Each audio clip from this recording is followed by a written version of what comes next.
Student, आज हम पढ़ेंगे BA first semester political science. इसमें हम पढ़ने जा रहे हैं उत्तर प्रदेश उच्च शिक्षा परिषद बीए फर्स्ट प्रथम सेमेस्टर के। ठीक है, तो ये है ठाकुर पब्लिकेशन की बुक।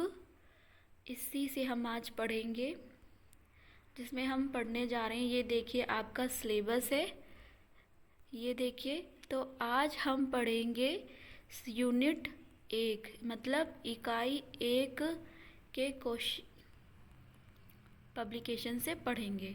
ओके, तो आइए शुरू करते हैं।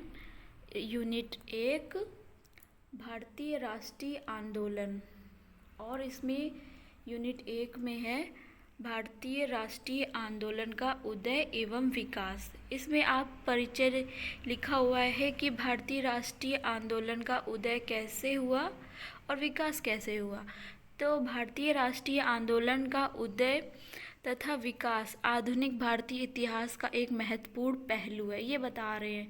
ठीक है, यद्यपि आपने स्वरूप में भिन्न भिन्न तथा क्षेत्र में विस्तृत, यह आंदोलन साधारणतः भारतीय राष्ट्रीय आंदोलन द्वारा चलाया गया था।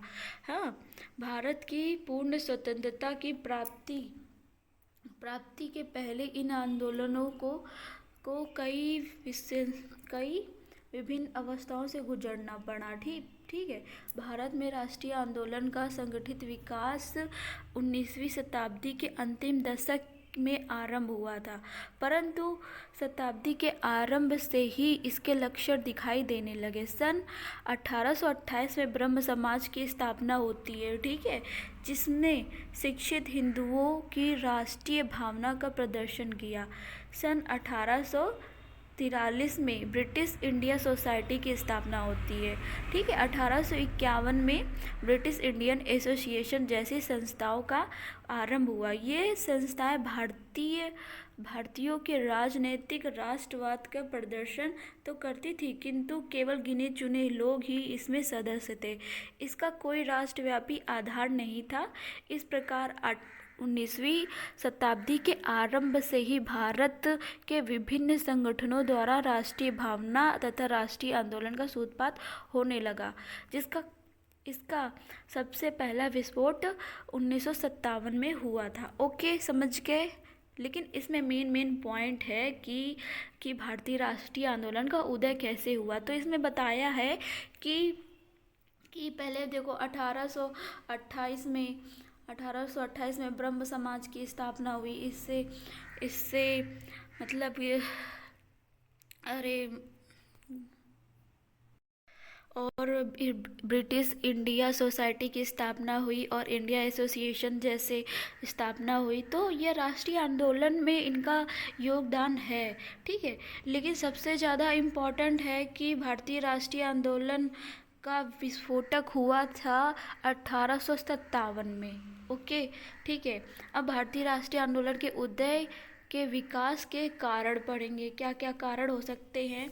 तो इसमें है, देखिए, पाश्चात्य शिक्षा एवं पश्चिमी के राजनीतिक आदर्शों से प्रेरणा। ठीक है, आप समझते हैं इसको, मतलब कि देखो, भारतीय युवा अपनी शिक्षा पूर्ण करने हेतु अथवा व्यवसाय आदि अन्य कारणों से इंग्लैंड गए हैं। ठीक है, तो अंग्रेजों के व्यक्तिगत संपर्क में आए और उनकी राजनीतिक संस्थाओं के कार्य करने की व्यवस्था को समझा। वे राजनीतिक स्वतंत्रता एवं स्वाधीनता के मूल्यों को समझने लगे। उनमें गुलामी की हीन मानसिकता धीरे धीरे छटने लगी थी। ठीक है, उन्होंने वहाँ अपनी आँखों से उन राजनीतिक संस्थाओं का प्रचलन भी देखा था। भारत लौटने पर गुलामी की परिस्थितियाँ उन्हें खोलने लगी थी। ठीक है, खलने लगी थी गुलामी की परिस्थितियाँ। उन्हें यह अनुभव हुआ कि उनके मौलिक अधिकार शून्य के बराबर है। आप समझते हैं मौलिक अधिकार क्या होते हैं, आगे हम अगली क्लास में पढ़ेंगे, नेक्स्ट यूनिट में। ठीक है, बराबर है और वातावरण में दास्ता है। ठीक है, विदेशी दासता के अपमान की चुभन को सबसे पहले इन्हीं शिक्षित भारतीयों ने महसूस किया था। ठीक है, आप ऐसे ही पढ़ लीजिएगा और पीडीएफ के लिए मुझे कमेंट करिएगा। ठीक है, और नंबर 2 है, इसी में कारण है राष्ट्रवाद के आधुनिक समाचार एवं साहित्य। मतलब कि उस समय में आप देखिएगा कि सबने मतलब कि समाचार और साहित्य प्रकाशन होने लगे थे। ठीक है, जैसे कि इसमें है, क्या है, बंगाली में बंकिम चट्टोपाध्याय तथा रविन्द्रनाथ टैगोर, मराठी में विष्णु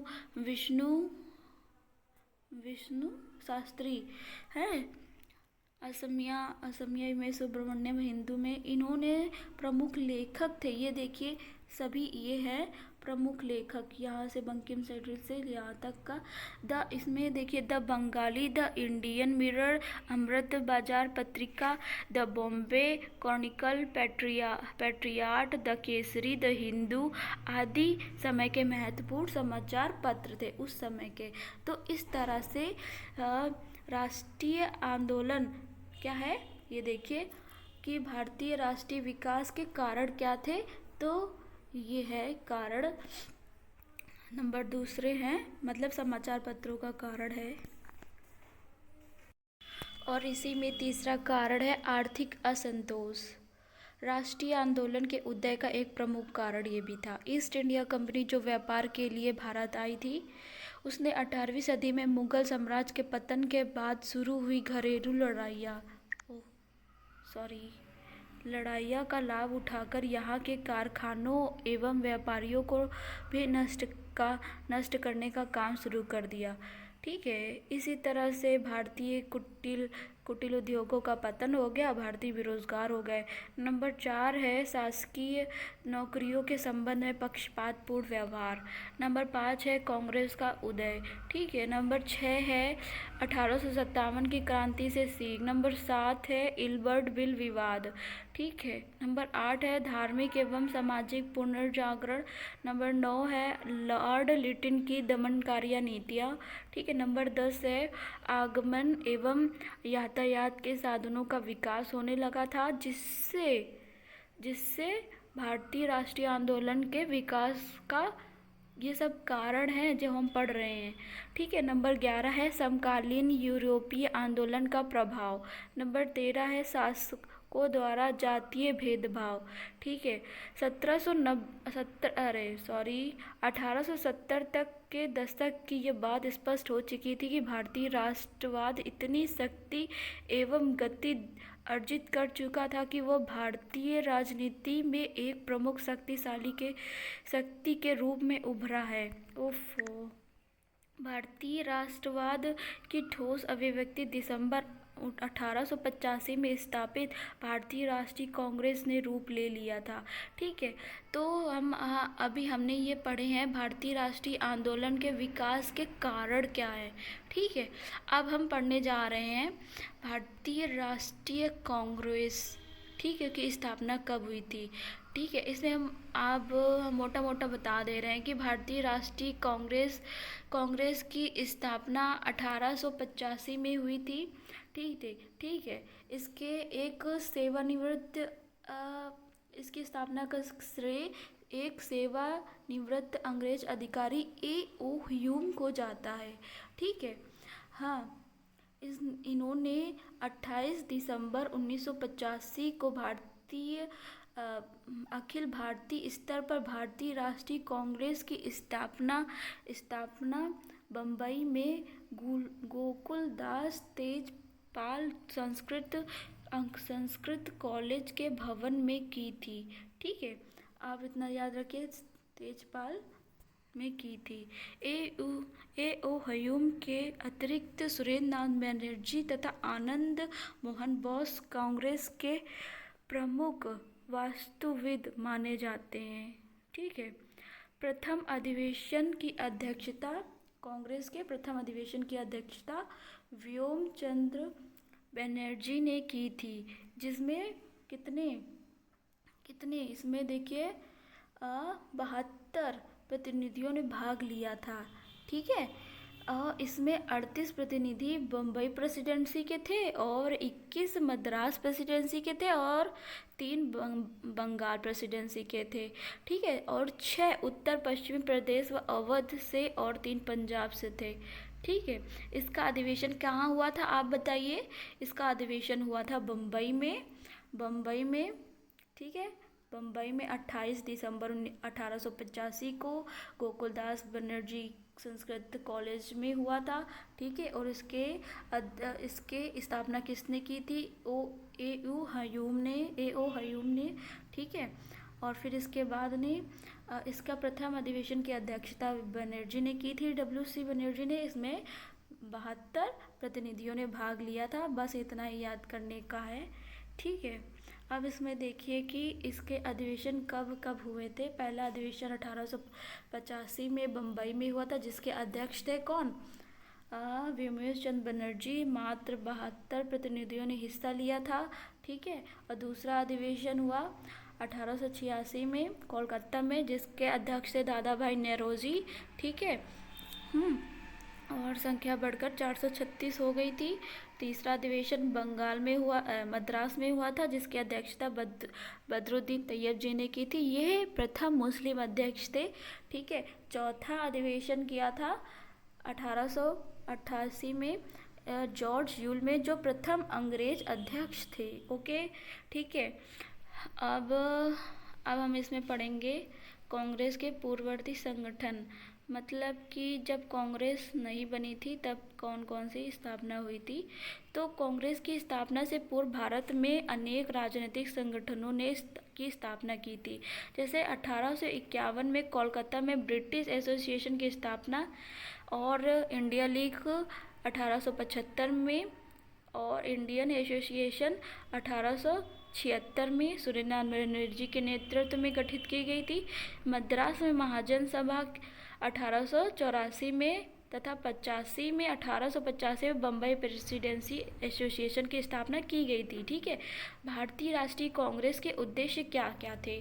ठीक है, देखो, भारतीय राष्ट्रीय कांग्रेस की उद्देश्य है सभी भारतीयों में धर्म, प्रांत एवं वंश संबंधी अनैतिकता को समाप्त करके राष्ट्रीय भावना को पोषित करना। ठीक है, पोषित करना। नंबर 2 है महत्वपूर्ण एवं आवश्यक सामाजिक विषयों पर शिक्षित वर्ग की पूर्ण सहमति से विचार विमर्श करना। देश के लिए प्रयत्नशील भारतीयों को परस्पर संगठित करना एवं मित्रता बढ़ाना। नंबर 4, यह सुनिश्चित करना कि राजनीतिक जन कल्याण हेतु किस दिशा में एवं विचार किस आधार पर कार्य कर रहे हैं। ठीक है, और अब पढ़ेंगे भारतीय राष्ट्रीय कांग्रेस की भूमिका।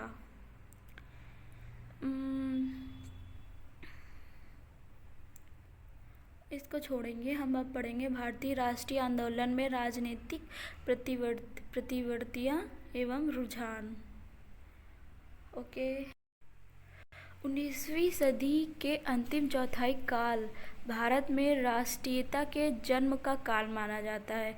ठीक है, इस काल में जन जागरूकता, सामाजिक धार्मिक सुधार आंदोलन, आधुनिक शिक्षा, प्रेस की भूमिका, मध्यम वर्ग का उदय तथा ब्रिटिश शासन के आर्थिक कारणों ने भारत में राष्ट्रवादी आकांक्षाओं को जन्म दिया था।